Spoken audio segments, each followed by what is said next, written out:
وحدانیت کو پہچانو اور ایمان لاؤ۔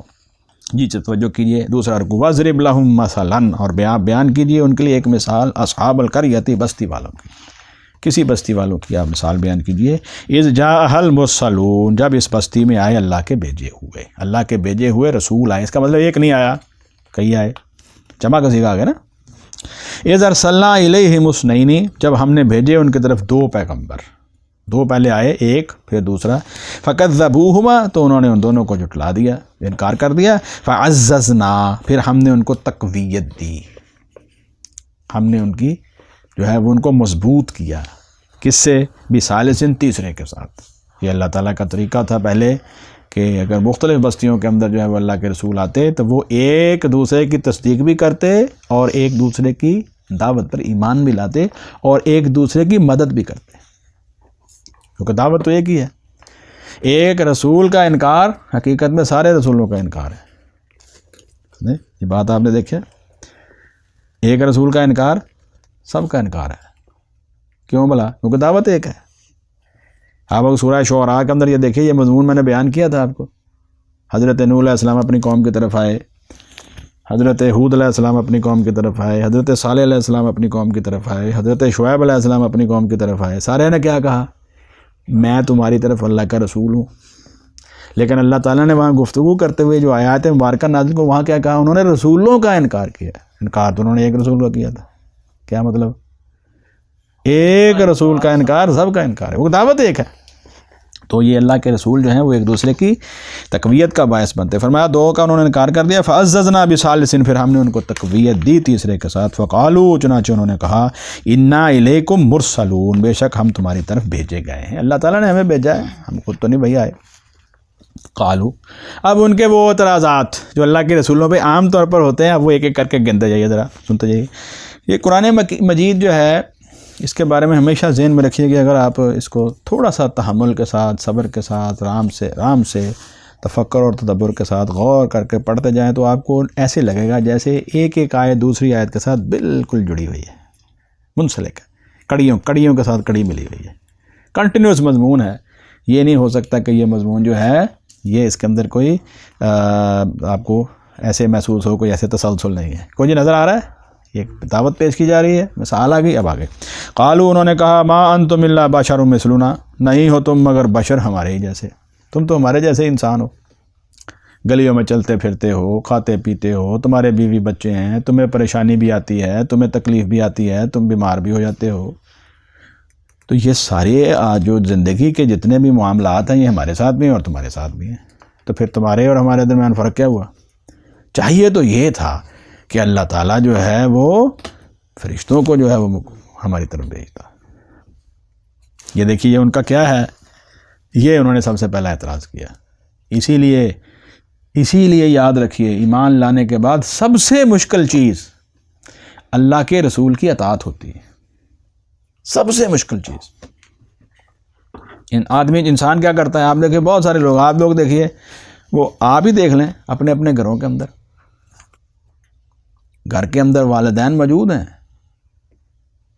بہترین عمل کر رہے ہیں، پوری زندگیاں رزق حلال کمانے میں گزار دی ہیں، محنت کی ہے، سب کچھ کیا ہے، اور کچھ ایسے اللہ تعالیٰ معاف فرمائے نا ہنجار اولاد ہوتی ہے، گھر کی مرغی دال برابر، ان کو وہ بھی نظر نہیں آتی۔ وہ کیا کریں گے؟ مثال دور کی دیں گے، وہ ایسا ہے، وہ ایسا ہے، وہ ایسا ہے۔ اسے کہتے ہیں انسان کی کم عقلی۔ بڑی غور طلب بات ہے، انسان مصنوعی پن کی طرف جائے گا۔ پیر صاحب وہ یہ نہیں سوچے گا کہ یار اس نے جو زندگی گزاری ہے ہمارے سامنے، یہ ہمارے لیے مشعل راہ ہے، اس کا عمل ہمارے لیے مشعل راہ ہے، ایسے نہیں ہوتا۔ قریبیوں کو چھوڑ دینا، دور کی مثالیں دینا، قریبیوں کو چھوڑنا، دور کی مثالیں دینا، ان کی خوبیوں کو بھی برائیوں کی شکل میں دیکھنا اور دور کے لوگوں کی برائیوں کو بھی خوبیوں کی شکل میں دیکھنا، ہے حماقت کہ نہیں؟ آپ ہمارے جیسے ہو، بات سمجھ آئی؟ اور اسی لیے تو اللہ کے رسول صلی اللہ علیہ وسلم کو دکھ تھا، کتنی دور دور سے لوگ آ کے مسلمان ہوئے ہیں اور گھر والے چچا کئی مسلمان ہی نہیں ہوئے۔ انہوں نے کیا کہا؟ انہوں نے کہا جی آپ تو ہمارے جیسے انسان ہی ہیں۔ وما انزل الرحمن من شیء، اور نہیں نازل کی رحمان نے کوئی بھی چیز. یہ جو آپ دعویٰ کر رہے ہیں یہ بہر آپ کا دعویٰ ہے. اللہ معاف فرمائے, اللہ تعالیٰ نے کوئی چیز آپ پر نازل نہیں کی. ان انتم الا تکذبون, نہیں ہو تم مگر جھوٹ بولتے ہو. نعوذ باللہ من ذلک. دوسرا الزام کیا لایا؟ 3 الزامات لگا دیے. پہلا تو یہ کہنا کہ تم ہماری طرح کے انسان ہو. دوسرا اللہ نے کوئی چیز نازل نہیں کی. تیسرا یہ ہے کہ یہ تم جو کہتے ہو یہ جھوٹ ہے. قالو, انبیاء علیہ السلام نے کہا, ربنا, ہمارا رب, یعلم, جانتا ہے, انا الیکم لمرسلون, بلا شبہ ہم تمہاری ہی طرف بھیجے گئے ہیں. تمہاری ساری باتیں غلط ہیں. اللہ تعالیٰ نے ہمیں جو ہے وہ تم ہی میں سے, تم ہی لوگوں کی ہدایت کے لیے چنا ہے. اللہ نے ہم پر جو ہے وہی نازل کی ہے اور یقیناً ہم بھیجے گئے ہیں. اسی ایک جگہ پر اللہ تعالیٰ نے یہ انداز بھی اختیار کیا, وقال الذین کفروا لست مرسلا. کیوں پیر صاحب, یہ ہے نا قرآن مجید میں, کافر کہتے ہیں آپ جو ہیں وہ اللہ کے بھیجے ہوئے نہیں ہیں. نعوذ باللہ من ذلک. اللہ فرماتے ہیں ضرورت ہی نہیں ہے ان کو دلائل دینے کی, آپ کی رسالت کے اوپر اللہ کی گواہی ہی کافی ہے. یہ وہاں پر مضمون کہ نہیں؟ اچھا جی. قالو, انہوں نے کہا, ربنا, ہمارا رب, یعلم, جانتا ہے, انا الیکم لمرسلون, بلا شبہ ہم تمہاری ہی طرف یقیناً بھیجے گئے ہیں. وما علینا الا البلاغ المبین, تو ہماری ذمہ داری کیا ہے, اور نہیں ہے ہم پر مگر کھول کر پہنچا دینا. ہم تو بات واضح کر دینی ہے, ہمارا پیغام جو ہے وہ ہم نے تمہیں پہنچا دینا ہے, آگے تمہاری مرضی ہے. اگلا پھر اگلا الزام آ گیا. اب ان کو نظر آ رہا تھا کہ اگر ہم جو ہے ایمان لے آئے تو ہمارا جو بنا بنایا پہلے کا نظام ہے وہ تو سارا تلپٹ ہو جائے گا. سرداریاں چھوٹ جائیں گی, چودراہٹ چھوٹ جائے گی, سب کچھ چھوٹ جائے گا. ہمیں اپنی تمام تر جو عزت اور ناموس ہے, جو ہماری جو جتنے بھی زندگی کے اعمال ہیں وہ سارے کس کے تابع کرنے پڑیں گے؟ اللہ کے رسول صلی اللہ علیہ وسلم کے تابع کرنے پڑیں گے. تو ہم ایک ایسے شخص کو جو ہمارے ہی اندر سے اٹھا اور جوان ہو گیا, ہم جو ہے وہ اس کے نیچے جو ہے وہ کام کریں اور اس کے مطیع اور فرمانبردار بن جائیں, یہ تو بھئی ہماری عزت و شرف کے خلاف ہے. نعوذ باللہ من ذالک. تو کون سی چیز جو ہے وہ انسان کے آڑے آئی؟ سورہ بقرہ کا مضمون ایک دفعہ جو ہے اس کو میرے خیال اس آیت سے گزر جانا چاہیے. کیوں پیر صاحب, کون سی چیز پہ آڑے آتی ہے؟ وہی انسان کی جھوٹی عزت اس کو حق کی طرف آنے نہیں دیتی. یہ دیکھیے سورہ البقرہ کے اندر, آپ آئیے ذرا, سورہ البقرہ کا جو بڑا اہم مضمون جو ہے وہ دوسرے پارے کے اندر, وعلیکم السلام ورحمۃ اللہ وبرکاتہ, میں آیت مبارکہ آپ کے سامنے رکھتا ہوں. اور یہ 2 آیات مبارکہ آگے پیچھے اللہ تعالیٰ نے جو ہے وہ بیان کی ہیں, اور دونوں کے اندر موازنہ کیا ہے کہ کس طریقے کے ساتھ جو ہے وہ ایک انسان, اللہ اکبر, راہ حق کے اوپر ہے, اور دوسرا انسان جو ہے وہ راہ حق سے ہٹ جاتا ہے, اور اس کے اصل ہٹنے کا سبب کیا ہے وہ ذرا دیکھیے. یہ سورہ البقرہ دوسرا پارہ, آیات مبارکہ نمبر 204, 205, 206 اور 207. توجہ کیجیے. اللہ اکبر. یہ موازنہ ہے. ابھی میں یہ گفتگو کر رہا ہوں وہ یہی ہے کہ اللہ کے رسولوں پر ایمان نہ لانے کی وجوہات میں سے سب سے بڑی وجہ ان کی اطاعت سے منہ موڑنا تھا. کس چیز پر اطاعت؟ ایک شخص ہمارے اندر سے اٹھا ہے, جوان ہو گیا, اب وہ اللہ کا رسول بن گیا ہے, کیا ہم اپنے عز و شرف کو اور اپنے منازل کو, اپنی منزلوں کو اور اپنے عہدوں کو چھوڑ کر اس کی اطاعت اور فرمانبرداری کریں؟ نعوذ باللہ. تو یہ تو ہمارے عز و شرف کے خلاف ہے. یہ ہے انسان کا وہ جھوٹی انا اور جھوٹی عزت جو اس کو حق سے روکتی ہے. اس کا تذکرہ اللہ تعالیٰ نے یہاں پر فرمایا. اعوذ باللہ من الشیطان الرجیم. وَمِنَ النَّاسِ مَن يُعْجِبُكَ قَوْلُهُ فِي الْحَيَاةِ الدُّنْيَا. جلدی میں گزروں گا, یہ مضمون آپ اس سے گزر چکے ہیں, اللہ تعالیٰ توفیق دے بار بار گزرنے کی. وَمِنَ النَّاسِ مَن يُعْجِبُكَ قَوْلُهُ فِي الْحَيَاةِ الدُّنْيَا. اور لوگوں میں سے بعض وہ ہے کہ ان کی بات آپ کو خوش لگتی ہے, آپ کے دل کو بڑی اچھی اور بھلی لگتی ہے اس کی بات. فی الحیات الدنیا, دنیاوی زندگی میں بڑے معاشرے کا بڑا مدبر ہے, بڑا جناب آپ کہتے نہیں ہیں کرتا درتا ہے, لوگ اس کی مجلس میں بیٹھ کر جو ہے وہ فخر محسوس کرتے ہیں, اس کی بات آپ کو بڑی اچھی لگتی ہے. لیکن وَيُشْهِدُ اللَّهَ عَلَى مَا فِي قَلْبِهِ, اور وہ گواہ بناتا ہے اللہ کو اس پر جو اس کے دل میں ہے, اور لوگوں کے سامنے اپنی خیر خواہی ثابت کرنے کے لیے, اپنے آپ کو درست ثابت کرنے کے لیے پھر گواہ بھی اللہ تعالیٰ کو بناتا ہے کہ میں تو تمہارا بہت بڑا خیر خواہ ہوں. ہے کیا وہ وہو الد الخصام، اللہ کے وہ سخت ترین جھگڑالو ہے۔ الد الخصم کہتے ہیں حق کا سب سے بڑا دشمن، اندر سے وہ حق کا سب سے بڑا دشمن ہے۔ حق کسی معاملے کے اندر بھی اس کے سامنے آ جائے کبھی قبول نہیں کرے گا۔ وجہ کیا ہے؟ وجہ دیکھیے تو وَإِذَا تَوَلَّىٰ سَعَىٰ فِي الْأَرْضِ، اور وہاں سے جب اٹھ کے پھیر کر جاتا ہے، دو معنی کیے گئے ہیں۔ مجلس میں بیٹھا ہوگا اور آپ اس سے اتنے متاثر ہو جائیں گے، اٹھ کے جائے گا، کیا کرے گا؟ سعیٰ فی الارض، تو کوشش کرتا ہے زمین میں، لیفسد فیہا، تاکہ فساد کرے اس میں، ویہلک الحرث والنسل، اور برباد کر دے کھیتیوں کو اور انسانوں کو تباہ و برباد کر دے۔ یہ اس کے دل کی بات ہے، نعوذ باللہ من ذالک۔ اللہ تعالیٰ سے دعا کرنی چاہیے کہ اللہ تعالیٰ جو ہے وہ ہمیں ایسے سیاسی اور ایسے مذہبی حکمرانوں اور لیڈروں سے محفوظ رکھے۔ دعا کرنی چاہیے، اللہم لا تسلط علینا بذنوبنا من لا یخافک فینا ولا یرحمنا۔ حدیث کے الفاظ کے غور کیا ہے؟ کیا ترجمہ ہے اس کا جناب؟ اللہم لا تسلط علینا، اے اللہ ایسے لوگوں کو ہمارے پر مسلط نہ کرنا، کن کو؟ من لا یخافک فینا، جو ہمارے بارے میں آپ سے بھی نہ ڈرے۔ اے اللہ آپ کا ڈر بھی اسے نہ آئے کہ میں کیا ظلم کرنے لگا ہوں۔ من لا یخافک فینا، من لا یخافک فینا ولا یرحمنا، اور ہم پر رحم نہ کرے۔ ایک شخص جو ہے وہ برائی سے روکتا ہے، ظلم سے روکتا ہے، کون سی چیز اس کو روکتی ہے؟ کون سی چیز روکتی ہے؟ اللہ کا ڈر۔ یار اللہ تعالیٰ جو ہے وہ مجھے پوچھے گا، اس کے اندر سے یہ ڈر ہی ختم ہو گیا، اتنا وہ سخت گیر انسان ہے۔ تو اللہ تعالیٰ فرماتے ہیں، اور دوسرا ترجمہ تولا کا یہ کیے گا کہ جب اس کو حکمرانی مل جائے، جب وہ ان کا سربراہ بن جائے، بس پھر سمجھو فساد ہی فساد، اور کھیتیاں اور نسل تباہ، واللہ لا یحب الفساد، اللہ تعالیٰ تو فساد کو پسند نہیں کرتے۔ وہ آگے اصل جرم، اصل وجہ جو پیر صاحب آ رہے ہیں، وَإِذَا قِيلَ لَهُ اتَّقِ اللَّهَ، اور اسے جب کہا جاتا ہے کہ بھائی اللہ سے ڈر، کیا کر رہا ہے؟ أَخَذَتْهُ الْعِزَّةُ بِالْإِثْمِ، تو یہ اس کی جھوٹی عزت اور اس کا تکبر اس کو ابھارتا ہے گناہ کے اوپر۔ بات سمجھ آ گئی؟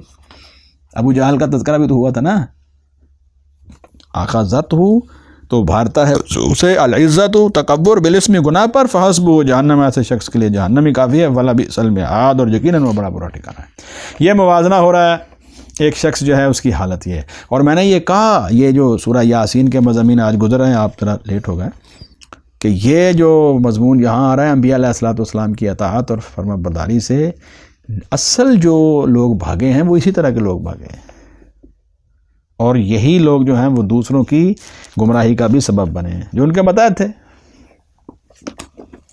اچھا، اب موازنہ جہاں یہ آیت مبارکہ جو ہے 207، اس کا تو خیر اس کے ساتھ تو کوئی تعلق نہیں، یہ مضمون ختم ہو گیا ہے، لیکن یہ اگلی بات سنی، وَمِنَ النَّاسِ مَن يَشْرِي نَفْسَهُ ابْتِغَاءَ مَرْضَاتِ اللَّهِ، اور لوگوں میں سے بعض وہ ہیں، ایک وہ شخص ہے جس کا یہ عالم ہے، اور دوسرا شخص کون سا ہے جو اللہ والا؟ وہ کیا کرتا ہے؟ وہ اپنی جان کو اللہ کی رضا کو تلاش کرنے کے لیے بیچ دیتا ہے، پرواہ ہی نہیں کرتا۔ وَمِنَ النَّاسِ مَن يَشْرِي نَفْسَهُ، اور لوگوں میں سے بعض وہ ہیں جو بیچ دیتا ہے اپنے نفس کو، ابتغاء مرضات اللہ، تلاش کرنے کے لیے اللہ کی رضامندی کے لیے، واللہ رؤوف بالعباد، اور اللہ بڑا ہی بہت زیادہ شفیق ہے اپنے بندوں کے ساتھ۔ حضرت صہیب، کن کے بارے میں آئے تھے؟ حضرت صہیب رومی رضی اللہ تعالیٰ عنہ، روم سے چلے مکہ میں آئے، غلام تھے پہلے، بکتے بکاتے، پھر آزاد ہوئے، پھر اللہ رب العزت نے ان کو جو ہے وہاں کا امیر ترین شخص بنا دیا، کاروبار کی، تجارت کی، شہزادوں کی طرح زندگی گزارنے والے، بڑی جائیداد اور سب کچھ۔ ایک وقت لباس پہنتے اگلی دفعہ نہیں پہنتے، جو خوشبو لگاتے اگلی دفعہ وہ نہیں لگاتے، محلوں سے تاریخ میں یہ واقعات میں ہے، مکہ کی گلیوں میں نکلتے، گھر میں بیٹھے لوگوں کو پتہ چل جاتا صہیب گزرے ہیں رضی اللہ تعالیٰ، رسول اللہ صلی اللہ علیہ وسلم پر ایمان لے آئے، سب کچھ، حتیٰ کہ گھر والوں نے کیا کیا، کپڑے بھی اتار لیے، سب کچھ کہا اتارو یا اللہ کے رسول کا انکار کرو، فرمایا نہیں۔ کیا کیا پھر حضرت صہیب نے؟ بڑا واقعہ لمبا ہے، مختصر کر دیتا ہوں۔ باہر سے جو ہے وہ ٹاٹ لیے، کانٹوں کے بٹن بنائے، جسم کو ڈھانپا، چل پڑے مدینہ کی طرف پیدل سب ہجرت کرنے والے دو صحابہ کرام، صہیب رومی رضی اللہ عنہ، علی مرتضیٰ رضی اللہ عنہ، انہوں نے پیدل سفر کیا، سفاری ہے ہی نہیں تھے، چل پڑے۔ اور سیدنا عمر رضی اللہ عنہ، اللہ تعالیٰ جو ہے ان کے مقام و مرتبے کو بلند کرے، وہ اللہ کی رضا کے لیے صرف اس راستے پہ جا کے بیٹھا کرتے تھے کہ کوئی مہاجر آئے تو سب سے پہلے میں اس کو لے کے آؤں، اپنی عادت بنا لی تھی راستوں میں جا کے بیٹھنا، کہ کوئی اللہ کا بندہ اس طرح کا آ جائے، پسا ہوا بیچارہ آتا ہی ہے، تو سب سے پہلے مجھے خدمت کا موقع ملے۔ وہاں بیٹھے ہیں، علی رضی اللہ عنہ آ گئے، یہ حالت، ناخن اتر گئے، ناخن اتر گئے تھے علی رضی اللہ عنہ، خون جاری پیروں سے۔ عمر رضی اللہ عنہ آگے بڑھے اور ان کے ساتھ جو ہے وہ معانقہ کیا اور پھر ان کو اپنی سواری پر بٹھا کے لے گئے۔ اسی طرح حضرت صہیب رومی رضی اللہ عنہ تو خیر حضرت عمر کا واقعہ درمیان میں، وہ تو سیدھے حضور صلی اللہ علیہ وسلم کے پاس آئے ہیں، برے حال، برا حال کیا، جسم کا رنگ بدل گیا، اور یہ تو صحابہ نے کہا صہیب کا تو کچھ بھی نہیں بچا۔ اللہ کے رسول صلی اللہ علیہ وسلم نے فرمایا سب کچھ بچا کے آئے، اور انہی کے بارے میں یہ آیتیں نازل ہوئیں، وَمِنَ النَّاسِ مَن يَشْرِي نَفْسَهُ ابْتِغَاءَ مَرْضَاتِ اللَّهِ، ان تمام صحابہ کرام رضوان اللہ علیہم اجمعین کے بارے میں جنہوں نے حضرت صہیب رومی رضی اللہ عنہ کی طرح، جناب علی مرتضیٰ رضی اللہ عنہ کی طرح اور اس طرح کی صحبتیں برداشت کرتے ہجرت کی اور مدینہ پہنچ گئے، ان کے بارے میں اللہ نے کہا ہے۔ کچھ ایسے بھی ہیں جو اللہ کی رضا حاصل کرنے کے لیے اپنا سب کچھ ہی بیچ دیتے ہیں۔ یہ دیکھیے ان لوگوں کو نصیب ہونا ہے اسلام کا نہیں ہونا بھائی، اور جو لوگ ان لوگوں کے اسلام کے اوپر شک کریں پھر ان کو تو اپنے اسلام کی فکر کرنی چاہیے، اللہ تعالیٰ نے ہدایت دے۔ یہ وجوہات ہیں جس کی وجہ سے وہ ایمان نہیں لاتے۔ اور اگلی وجہ کیا آ رہی ہے، آیت نمبر 18 سورہ یاسین، قالوا، انہوں نے کہا انا تطیرنا بکم، بلا شبہ ہم نے تو نامبارک خیال کیا ہے، اور تم تو ہم سے جب تک ہمارے اندر جب سے تم آئے ہو تم نے تو حد کر دی ہے، تمہاری وجہ سے آ کر جو ہے وہ ایسی بے برکتیاں اور ایسی جو ہے وہ نعوذ باللہ ہمارے معاشرے کے اندر وہ نحوستیں آئی ہیں، اس کی وجوہات ساری جو ہے وہ تم لوگ ہو۔ توجہ کیجئے آیت نمبر 18، قالوا انا تطیرنا بکم، اگلا انہوں نے کیا کہا، اب ان کے اوپر کوئی پریشانی آتی نا، گھر کی کوئی پریشانی آ گئی، مال تجارت کی پریشانی آ گئی، شہر کے اندر جو ہے وہ کوئی خسارہ ہو گیا، انہوں نے کہا ہم تو پہلے ہی کہتے تھے یہ لوگ ہی وجوہات بنے ہوئے ہیں۔ اشارہ کدھر کرتے تھے؟ اللہ کے رسول اور ان کے ساتھیوں کی طرف، اور یہی رسول اللہ صلی اللہ علیہ وسلم کے صحابہ کے بارے میں کہتے تھے مکہ والے کہ جب سے محمد رسول اللہ صلی اللہ علیہ وسلم آئے ہمارے گھر کو اندر کا تو فساد پڑ گیا ہے، نہ تو ہمارے تعلقات ویسے رہے ہیں، نہ ہماری تجارت ویسی رہی ہے، ہاں جی، نہ معاشرے کے اندر ہماری عزت وہ رہی ہے، دیکھیں گھر گھر کے اندر فساد پڑ گیا۔ اور یہ سارا کیا ہے، رسول اللہ صلی اللہ علیہ وسلم کی نعوذ باللہ من ذالک ان کے آنے کی نحوست ہے۔ اور یہ انبیاء کے بارے میں کہتے ہیں اللہ معاف فرمائے، قالوا انا تطیرنا بکم، انہوں نے کہا بلا شبہ ہم نے تو نامبارک خیال کیا ہے تمہیں، لئن لم تنتہوا، بلا شبہ اگر تم باز نہ آئے، اگر تم باز نہ آئے، لنرجمنکم، تو یقیناً ہم تمہیں ضرور سنگسار کر دیں گے۔ انہوں نے دھمکی بھی لگا دی آگے، ولا یمسنکم، اور تمہیں ضرور پہنچے گی، منا ہماری طرف سے، عذاب علیم، بہت بڑا دردناک عذاب، ہم پھر آپ کو معاف نہیں کریں گے۔ یہ اگلی دھمکی آ گئی۔ اب آگے چلیے، قالوا، انبیاء علیہ السلام نے کیا کہا، طائرکم معکم، اور تمہاری نحوست تمہارے ساتھ لگی ہوئی ہے۔ پیر صاحب یہ مضمون کہاں سے گزرا ہے؟ یہ مضمون سورہ بنی اسرائیل میں، اللہ تم آپ کو جزائے خیر دے۔ اللہ رب العزت فرماتے ہیں ہم نے ہر شخص کا طائر اس کے گلے میں لٹکا دیا، اور یہی کتاب بن کے اس کی شکل میں قیامت والے دن سامنے آ جائے گی۔ پھر وہ مجھ سے کہیں گے کہ پڑھ لو اپنی کتاب، پڑھ لو اپنی کتاب۔ یہ سورہ بنی اسرائیل میں ہے، اور سورہ کاف ساتھ ہی ہے، وہاں کیا ہے، وہ پھر کتاب جب دیکھے گا تو وہ کہے گا یہ اس کو کیا ہوا ہے، اس نے کوئی چھوٹا بڑا عمل چھوڑا ہی نہیں ہے، سب چھوٹے بڑے ہیں۔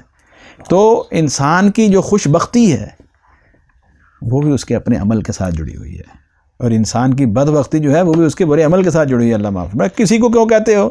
انبیاء علیہ السلام نے کہا ایسا نہیں ہے، یہ جتنی بھی بدبختی ہے یہ تمہارا ایمان لا لانے کی وجہ سے ہے۔ قالوا طائرکم، اور انہوں نے کہا تمہاری نحوست معکم، تمہارے ساتھ ہے۔ ایک ہے کہ تم ایمان لائے، ایمان لا ہی نہیں رہے۔ اچھا بھائی، ایک انسان جو ہے وہ انسان کب باز آتا ہے، وہ کہتا ہے اچھا ہماری نحوست تو ہمارے ساتھ ہے، ہماری بدعمالیوں کی وجہ سے، ہمارے کفر کی وجہ سے، اور آپ کے ساتھی کیوں کمزور ہیں، یہ بیچارے کو مڑے ہیں، دنیاوی لحاظ سے ان کے پاس کچھ نہیں ہے۔ تو پھر وہ فرماتے اللہ کے رسول فرماتے کہ یہ اللہ رب العزت کی طرف سے ان کے ایمان کی آزمائش ہے، یہ تمہاری طرح نحوست نہیں ہے۔ قالوا طائرکم، انہوں نے کہا تمہاری نحوست معکم، تمہارے ساتھ ہے جو تمہاری وجہ سے۔ ان ذکرتم، کیا اگر تمہیں نصیحت کی جائے، اگر تمہیں نصیحت کی جائے، تمہیں دعوت کی طرف بلایا جائے، دین کی طرف بلایا جائے، تو یہ نحوست ہے، اس کو نحوست کہتے ہو؟ سوالیہ انداز، ان ذکرتم، کیا اگر تمہیں نصیحت کی جائے تو یہ نحوست ہے؟ یہ نصیحت نحوست نہیں ہے، تمہارا قبول نہ کرنا نحوست ہے، سمجھ آئی؟ بل انتم قوم مسرفون، بلکہ تم لوگ حد سے بڑھنے والے ہو۔ حد سے کیا بڑھنے والے ہو؟ تم اللہ کے رسول کا انکار تو کر ہی رہے ہو، لیکن ان کو دھمکیاں دے رہے ہو کہ ہم آپ کو جو ہے وہ رجم کر دیں گے۔ اس سے بڑا اسراف کیا ہو سکتا ہے؟ وَجَاءَ مِنْ أَقْصَى الْمَدِينَةِ رَجُلٌ، اور ایک اللہ کا خیر خواہ بندہ، سنو ذرا، وہ دوڑتا ہوا ہے شہر کے دوسرے کنارے سے۔ وجاء، اور آیا، من اقصى المدینہ، اقصی میں نے دور، شہر کے سب سے دور والے کنارے سے آیا۔ کیا اس نے کہا؟ رجل یسعی، ایک آدمی وہ دوڑتا ہوا، ذرا توجہ کے ساتھ، دوڑتا ہوا آیا، فکر مندی کے ساتھ آیا، قوم کی خیر خواہی کرنے والا۔ کیا کہتا ہے؟ قال یا قومی، اس نے کہا ہے میری قوم، اتبعوا المرسلین، اور ان رسولوں کی پیروی کرو۔ یہ تمہیں کیا کہتے ہیں؟ یہ تم سے کچھ نہیں مانگتے، انہوں نے کو تمہیں جو ہے وہ تم سے کوئی دنیاوی فائدہ مانگا ہے؟ نہیں۔ قالا، اس نے کہا، یا قومی، اے میری قوم، اتبعوا المرسلین، تم پیروی کرو ان رسولوں کے۔ بڑا زبردست واقعہ ہے قرآن حکیم کے اندر یہ، اور اسی کے ساتھ ملتا جلتا ایک واقعہ میں آپ کو ابھی سناتا ہوں، حضور صلی اللہ علیہ وسلم کے صحابہ میں بھی فرمایا، اتبعوا، تم پیروی کرو، من لا یسألوکم، ان کی جو تم سے نہیں مانگتے، اجرن، کوئی اجرت، دین کا کام کرنے کے اوپر، تمہیں دعوت دینے کے اوپر، وہ قطعاً کسی بھی قسم کی اجرت کا مطالبہ تم سے نہیں کرتے۔ انہوں نے کون سا جو ہے وہ تمہارے اوپر چٹی ڈال دی ہے کہ جی ہم اتنی محنت کریں گے اور ہمیں اتنا معاوضہ، قطعاً وہ ایسا نہیں کر رہے، وہ تو محض اللہ کی رضا کے لیے کر رہے ہیں۔ فہم مہتدون، جبکہ وہ خود بھی ہدایت والے ہیں۔ اب انہوں نے کیا کیا؟ انہوں نے کیا کیا؟ اس اللہ کے نیک بندے کو قتل کر دیا، شہید کر دیا، اس کے اوپر چڑھ دوڑے، شہید ہونے کے بعد اب وہ جنت میں چلا گیا۔ اللہ اکبر۔ حضرت عبداللہ ابن عباس رضی اللہ عنہ، اللہ تعالیٰ نے جزائے خیر دے، عظیم مفسر قرآن، وہ فرماتے ہیں اس بندے کی حالت دیکھیے، اس شہید ہونے والے بندے کی حالت دیکھیے، زندگی میں بھی قوم کا خیر خواہ ہے، مرنے کے بعد بھی قوم کا خیر خواہ ہے، شہید ہونے کے بعد بھی قوم کا خیر خواہ بنا ہوا ہے۔ اور کیا کہتا ہے سنو، وَمَا لِيَ لَا أَعْبُدُ الَّذِي فَطَرَنِي، اور کیا ہے مجھے کہ میں عبادت نہ کروں اللہ جی اس ذات کی، فطرنی، جس نے مجھے پیدا کیا، جس اللہ رب العزت نے مجھے پیدا کیا، کیا میں اس کو چھوڑ دوں؟ اللہ کے انبیاء پر ایمان نہ لاؤں؟ وَإِلَيْهِ تُرْجَعُونَ، اور اسی کی طرف تم لوٹائے جاؤ گے، اسی نے پیدا کیا ہے، اسی ذات کی طرف تمہیں واپس جانا ہے، پھر کس چیز سے تمہیں مانے ہے کہ تم ایمان نہیں لا رہے؟ أَتَّخِذُ مِن دُونِهِ آلِهَةً، کیا میں اللہ کے سوا دوسرے معبود بنا لوں، دوسروں کو جو ہے وہ اللہ تعالیٰ کے ساتھ شریک کر دوں؟ إِن يُرِدْنِ الرَّحْمَنُ بِضُرٍّ، کہ اگر میرے ساتھ ارادہ کرے رحمان مجھے کوئی نقصان پہنچانے کا۔ اچھا، یہاں ایک بڑی زبردست بات ہے پیر صاحب، کہ وہ یہ بھی کہہ سکتے تھے کہ اگر کوئی اللہ تعالیٰ جو ہے وہ مجھے فائدہ پہنچانا چاہیں تو اللہ فائدہ پہنچانے سے روک سکتا ہے۔ کون روک سکتا ہے اللہ تعالیٰ کو؟ خاص طور پر نقصان کا تذکرہ کیوں کیا ہے؟ تاکہ قوم یہ نہ سمجھے کہ یہ شخص جو ہے وہ ہمارے ہاتھوں مارا گیا ہے اور اس کو نقصان پہنچا، شاید یہ ناکام ہو گیا ہے۔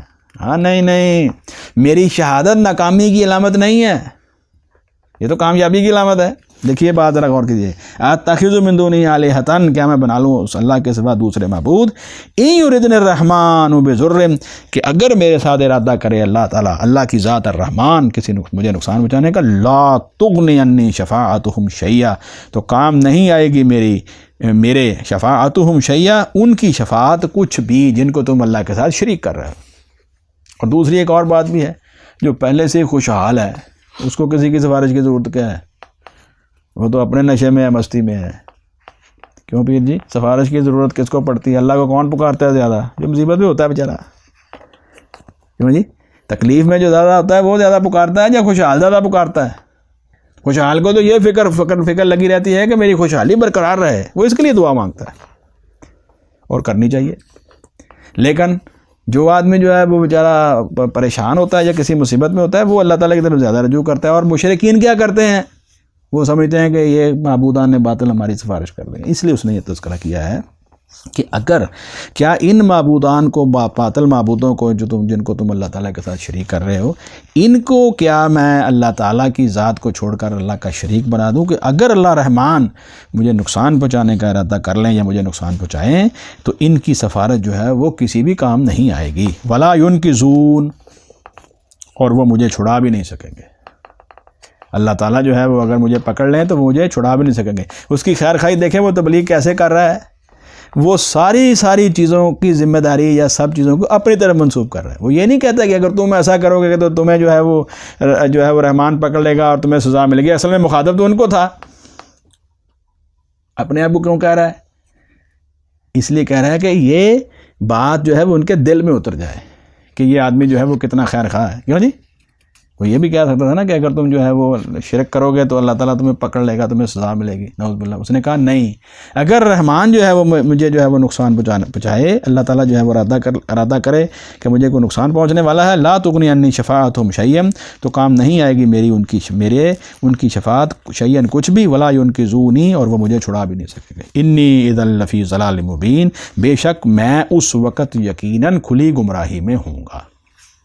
اگر میں یہ عقیدہ رکھ لوں کہ میرے نفع اور نقصان کا مالک کوئی اور ہے تو پھر سمجھو کہ میرے پر واضح گمراہی ہے. یہ اصل گمراہی ہے جو لا الہ الا اللہ کے مخالف ہے. انی آمنت بربکم, بے شک میں ایمان لایا ہوں تمہارے رب پر, فاسمعونی, لہذا تم میری بات سنو اور ان انبیاء علیہ الصلوۃ والسلام پر ایمان لے آؤ. یہ کشمکش جاری ہے اور اسی کشمکش کے اندر اس نے یہ دعوت بھی دے دی ہے انبیاء علیہ الصلوۃ والسلام کی. یہ ہے سب سے بڑی دین کی نصرت کہ حق کے لیے اللہ کے رسول آ چکے ہیں اور ان کی مدد کرنے کے لیے, ان کی بات کی تصدیق کرنے کے لیے وہ کہاں سے بھاگا ہے؟ اس نے یہ بات کی ہے. فرمایا قیل ادخل الجنت, کہا گیا جنت میں داخل ہو جا, جنت کے اندر چلا جا. اور حضور صلی اللہ علیہ وسلم نے فرمایا ہے نا کہ احد کے صحابہ کرام جب شہید ہو گئے تو وہ اللہ تعالیٰ کے پاس پہنچے تو انہوں نے کہا یا اللہ پاک, اللہ نے فرمایا کوئی خواہش ہے جنگ احد کے صحابہ کرام آپ دنیا میں بھیجے ہمیں؟ اللہ رب العزت نے فرمایا نہیں, یہ تو میرا فیصلہ ہے کہ جو یہاں آ جائے اس کو میں دوبارہ نہیں بھیجتا دنیا کے اندر. فرمایا اللہ اگر تم ہمیں واپس بھیجے تو ہم پھر تیرے راستے کے اندر اسی طرح شہید ہوں جیسے جنگ احد میں ہوئے. اللہ رب العزت نے فرمایا نہیں, ایسا تو نہیں ہو سکتا. تو انہوں نے پھر آگے سے کیا کہا ہے, اللہ پھر ہمارے دیگر بھائیوں کو بتا دیجئے کہ آپ نے ہماری یہاں کس طرح تکریم کی ہے, ہمارے لیے کس طرح اہتمام کیا. اس لیے سورہ آل عمران کے آیت نازل ہوئی نا, وَلَا يَحْسَبَنَّ الَّذِينَ قُتِلُوا فِي سَبِيلِ اللَّهِ اموات, جو اللہ کے راستے میں شہید ہوئے انہیں قطعاً مردہ سمجھو نہیں. یہ نہیں کہا کہ وہ ایک سورہ بقرہ میں کہا کہ ان کو مردہ نہ کہو, سورہ آل عمران میں کہا اپنے دماغ میں بھی ان کو مردہ نہ سمجھو. وہ کیا ہیں؟ بل احیاء عند ربہم یرزقون, وہ اپنے رب کے ہاں زندہ ہیں اور ان کو رزق دیا جا رہا ہے. تو یہ بھی شہداء میں سے تھا. اب یہ شہید ہونے کے بعد کیا کہتا ہے, قال یا لیت قومی یعلمون, اس نے کہا ہے کاش میری قوم اس بات کو جان لیتی یا جان لے, بما غفر علی ربی, اس بات کی کہ مجھے بخش دیا ہے میرے رب نے, وجعلنی من المکرمین, اور اس نے مجھے کر دیا ہے معزز لوگوں میں سے. اللہ کے ہاں جو میری تکریم ہوئی ہے آپ اندازہ نہیں لگا سکتے. اللہ اکبر. اب چھوٹا سا واقعہ, حضرت عروہ بن مسعود ثقفی رضی اللہ تعالیٰ عنہ, یہ وہ شخص ہے جب صلح حدیبیہ لکھا جا رہا تھا تو اللہ کے رسول صلی اللہ علیہ وسلم کی داڑھی مبارک کو بار بار ایسے ہاتھ سے پکڑنے کی کوشش کر رہا, بے ادبی کا مظاہرہ. اور مغیرہ بن شعبہ رضی اللہ عنہ سر پہ کھڑے ہیں, وہ تلوار کی جو مٹھ ہوتی ہے ہینڈل وہ اس کے ہاتھ پہ مارتے کے پیچھے کر. صلح حدیبیہ ہو گیا. سننے والی بات ہے بھاؤ جی, اللہ رب العزت نے اسی شخص کو جو اسلام کا اتنا مخالف اس کو ہدایت دے دی. اور ایک منظر, رسول صلی اللہ علیہ وسلم نے آخری حج کے خطبہ دیا, اس کے بعد حج کے مناسک کے دوران اللہ کے رسول صلی اللہ علیہ وسلم نے بال اتروائے, سر منڈوایا. عروہ بن مسعود ثقفی رضی اللہ تعالیٰ عنہ آگے بڑھ کر بال لے کر تقسیم کرنے والے. تو حضرت ابو بکر رضی اللہ عنہ دور سے دیکھ کر جو ہے مسکرا دیا اور فرمایا دیکھو مجھے تعجب ہے اس شخص کے اوپر کہ یہ شخص اسلام کا کتنا مخالف تھا اور آج دیکھو یہ اسلام کا کیسے سپاہی بنا ہوا ہے. ابو بکر رضی اللہ عنہ نے اس کے اوپر تعجب کا اظہار فرمایا اور اللہ کا شکر کیا. اور پھر جب یہ ختم ہو گیا حج, اس کے بعد یہ اللہ کے رسول صلی اللہ علیہ وسلم کے پاس ہے, کہا یا رسول اللہ میں اپنی قوم کے پاس جاتا ہوں, انہیں دعوت دیتا ہوں. فرمایا اللہ کے رسول صلی اللہ علیہ وسلم نے, یعنی اس لحاظ سے اللہ کے رسول صلی اللہ علیہ وسلم نے فرمایا کہ تم اس طرح جا کر ان کو جو ہے وہ دعوت نہ دو, مخالفت کریں گے تمہاری. کہا اللہ کے رسول آپ نہیں جانتے میں اپنی قوم کا سردار ہوں, وہ تو میرا احترام اتنا کرتے ہیں کہ گھر میں اگر میں سویا ہوا ہوں اور ان کو کوئی ضروری کام ہو تو مجھے جگاتے بھی نہیں ہیں. آپ نے فرمایا اچھا تمہاری مرضی ہے جاؤ۔ انہوں نے جا کر وہاں لات منات اور دیگر ان کے بتوں کی جو ہے وہ ان کو کہا کہ یہ ان کو چھوڑو، ان کو چھوڑ دو اور اسلام کو قبول کر لو۔ وہی لوگ جو ان کا اتنا احترام کرنے والے ہیں، نہ صرف کہ ان کے دشمن بن گئے بلکہ ان کے مخالفت کے اندر ان کو تیروں کے ساتھ چھلنی کر دے اور شہید ہو گئے۔ عروہ بن مسعود ثقفی رضی اللہ عنہ کا جب یہ اطلاع حضور صلی اللہ علیہ وسلم کو آئی تو آپ نے فرمایا اس کی مثال تو بالکل اس شخص کی طرح ہے جس کا تذکرہ سورہ یاسین میں ہے۔ عروہ بن مسعود رضی اللہ عنہ کا انجام وہی ہوا جو صاحب سورہ یاسین کا ہوا ہے رضی اللہ تعالیٰ عنہ۔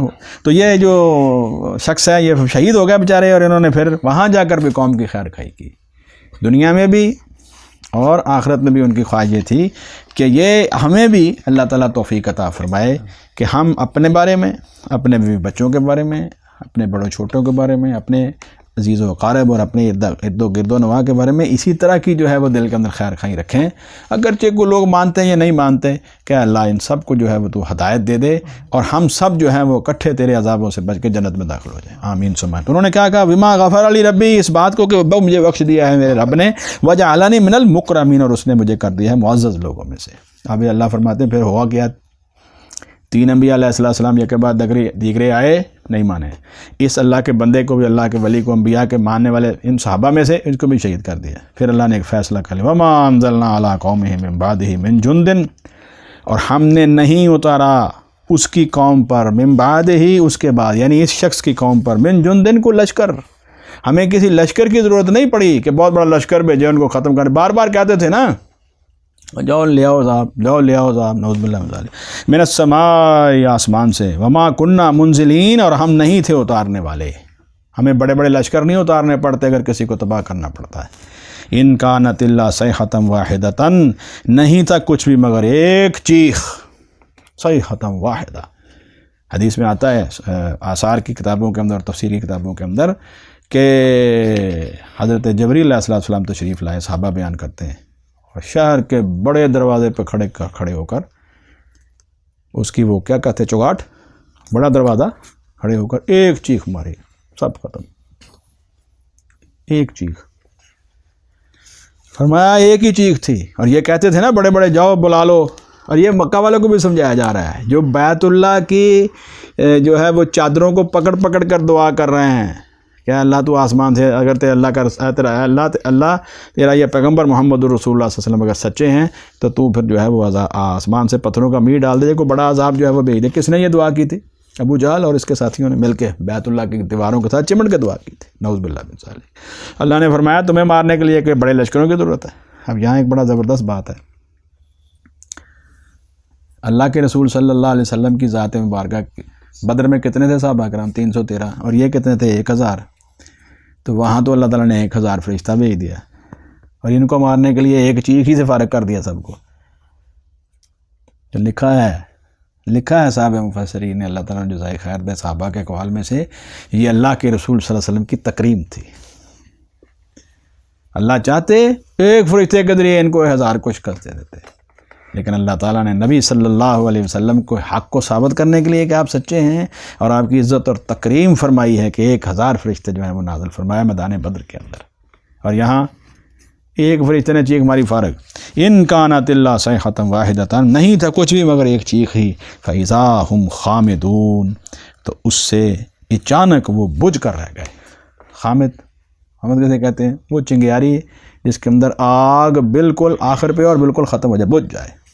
تو وہ یہ جو آباد شہر تھا وہ سارے کا سارا کیا بن گیا؟ ایسے جیسے بجھے ہوئے ہیں۔ اللہ رب العزت فرماتے 30 نمبر پر ہم ختم کریں گے، یا حسرتاً علی العباد، ہائے افسوس ہے ایسے بندوں پر، ما یأتیہم من رسول، کہ ان کے پاس نہیں آتا رہا کوئی رسول، الا کانوا بہ یستہزئون، مگر وہ ہوتے ہیں اس کے ساتھ مذاق کرنے والے۔ کتنے ہی ان بندوں کے اوپر اللہ فرماتے ہیں افسوس ہے کہ اللہ کے رسولوں کا مذاق اڑاتے ہیں۔ اچھا یہ رکوع ختم ہو رہا ہے، الم یروا کم اہلکنا قبلہم من القرون، اور کیا انہوں نے دیکھا نہیں کتنے ہی ہم نے ہلاک کر دیے ان سے پہلے، من القرون کئی زمانوں کے لوگ، قرنم بعد قرن، ایک زمانے کے بعد ایک نسل، ایک زمانے کے بعد ایک نسل کے بعد ایک نسل آئی، سارے کے سارے ہلاک ہو گئے، ختم ہو گئے۔ انہم الیہم لا یرجعون، کہ بے شک وہ ان کی طرف نہیں لوٹتے، کبھی اب وہ دنیا میں واپس نہیں آئیں گے۔ اور یہاں میں سمجھتا ہوں روحوں کا وہ پوری ایک وہ کیا کہتے ہیں کاروبار شروع ہوا ہے، روحوں کا جو ہے وہ کیا اسے کہتے ہیں جی، ترسیلات شروع ہوئی ہیں، آ رہی ہیں جا رہی ہیں، آ رہی ہیں جا رہی ہیں۔ اور وہی آدمی جو فوت ہوتا ہے بیچارہ ایک زبان جانتا ہوتا ہے، فوت ہونے کے بعد وہ کئی زبانیں جاننی شروع کر دیتا ہے۔ دنیا کے اندر وہ کئی بیچارے مسائل کا شکار ہوتا ہے، عارضے اسے لاحق ہوتے ہیں، مرنے کے بعد وہ مددگار بن جاتا ہے۔ اللہ تعالیٰ معاف فرمائے، اللہ ہدایت دے، اللہ سمجھ دے۔ او بھائیو، جو شخص جو ہے وہ دنیا سے چلا گیا وہ واپس نہیں آئے گا، اللہ رب العزت اس کو قیامت والے دن دوبارہ زندہ کریں گے۔ اب کوئی شخص جیسے شہداء ہیں، جیسے انبیاء اور اللہ کے رسول ہیں، اگر ان کی اگلی زندگی کے اندر اللہ تعالیٰ نے جو ہے وہ موت کے بعد ان کو کوئی زندگی عطا فرمائی ہے تو وہ تو اعلیٰ مقامات پہ ہیں، انہیں نہیں پتہ کہ تم یہ کیا حرکتیں کر رہے ہو۔ ایسے ہی ہے نا بھائی، تو واپس آنے والا کوئی نہیں ہے۔ یہ تصور، یہ جو روحوں کے واپس آنے کا، یہ بالکل باطل اور جھوٹ ہے۔ فرمایا عالم یرو کا مہلکنا قبلہم من القرون، اور کیا انہوں نے دیکھا نہیں کتنے ہی ہم نے ہلاک کر دیے ان سے پہلے کئی زمانوں کے لوگ، انہم الیہم لا یرجعون، کہ بے شک وہ ان کی طرف نہیں لوٹتے، وَإِن كُلٌّ لَمَّا جَمِيعٌ لَدَيْنَا مُحْضَرُونَ، وَإِن كُلٌّ، اور نہیں ہے کوئی بھی، لما مگر، جمیع سب کے سب، لدینا ہمارے پاس، محضرون حاضر کیے جائیں گے، سارے کے سارے، ایک بھی نہیں چھوٹے گا، ایک بھی پیچھے نہیں رہ سکے گا، سارے کے سارے ہمارے پاس ہی حاضر ہونے والے ہیں۔ یہ سورہ یاسین کے جو ابتدائی 2 رکوع آج الحمدللہ آج ہم نے ختم کیے ہیں۔ پہلے رکوع کے اندر میں نے بتایا ہے کہ اس کے بڑے بڑے مضامین، ایمان کی بڑی ہی زبردست دعوت ہے، اور خاص طور پر اس بات کی طرف توجہ ہے کہ اگر تم لوگ جو ہے وہ حقیقی معنوں میں راہ راست پر آنا چاہتے ہو تو اللہ کے رسول حضرت محمد الرسول اللہ صلی اللہ علیہ وسلم کی ذات مبارکہ کی اوپر ایمان، ان کی رسالت پر اس طرح لاؤ جیسا کہ رسالت پر ایمان لانے کا حق ہے، یعنی غیر مشروط اطاعت اور فرمانبرداری اتباع اختیار کرو، پھر تم کامیاب ہو جاؤ گے۔ پھر یہ وجوہات بیان کی ہیں کہ اکثر لوگ جو ہیں وہ ایمان کیوں نہیں لاتے اور اس کی وجوہات کیا ہیں۔ پھر بستیوں کی مثال دے کے، ایک بستی کی مثال دے کے سمجھایا جس میں 3 اللہ کے رسول کے بعد دیگرے ہیں وہ نہیں مانے۔ پھر ایک صحابی ان میں سے، حضرت تاریخوں میں آتا ہے، بنی اسرائیلی روایات کا ان کا نام تھا حضرت حبیب نجار رضی اللہ عنہ، ان کو بھی انہوں نے شہید کر دیا۔ تو اللہ تعالیٰ نے بتایا ہے کہ وہ کس طرح جو ہے وہ دنیا میں بھی تمہارا خیر خواہ تھا اور شہید ہونے کے بعد بھی وہ خیر خواہ تھا۔ اور پھر جب ان کے اوپر جو ہے وہ عذاب آیا تو اللہ فرماتے ہیں کہ ایک چیز سے ہی ہم نے جو ہے وہ ان کو بالکل بجھا دیا ہے۔ تو اللہ تعالیٰ ہمیں قرآن حکیم سمجھنے کی، اور اس کی وجوہات کیا تھی؟ اصل وجہ یہ تھی کہ انہوں نے اللہ کے رسولوں کا مذاق اڑایا۔ اور کیا آج نہیں ہے دنیا کے اندر اکثریت اللہ کے رسول حضرت محمد رسول اللہ صلی اللہ علیہ وسلم کا مذاق اڑا رہے، ایمان نہیں لا رہے؟ تو اس لیے سب لوگوں کو ایمان کی دعوت ہے کہ وہ آئیں اور اس دنیا کے اندر اس طرح زندگی بسر کریں، ایمان کے ساتھ جائیں کہ ان کی آخرت بن جائے۔ اللہ تعالیٰ ہمیں قرآن حکیم سمجھنے اور اس پر عمل کی توفیق عطا فرمائے۔ سبحانک اللہم و بحمدک، نشہد ان لا الہ الا انت، نستغفرک و نتوب الیک۔ السلام علیکم ورحمۃ اللہ وبرکاتہ۔